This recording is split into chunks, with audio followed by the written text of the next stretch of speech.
The Palestine Liberation Organization is a Palestinian nationalist political and militant organization founded in 1964 with the initial purpose of establishing Arab unity and statehood over the territory of former Mandatory Palestine, in opposition to the State of Israel.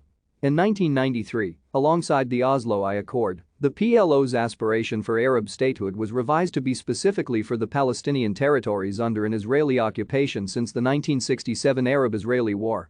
It is headquartered in the city of Al-Bireh in the West Bank and is recognized as the sole legitimate representative of the Palestinian people by over 100 countries that it has diplomatic relations with.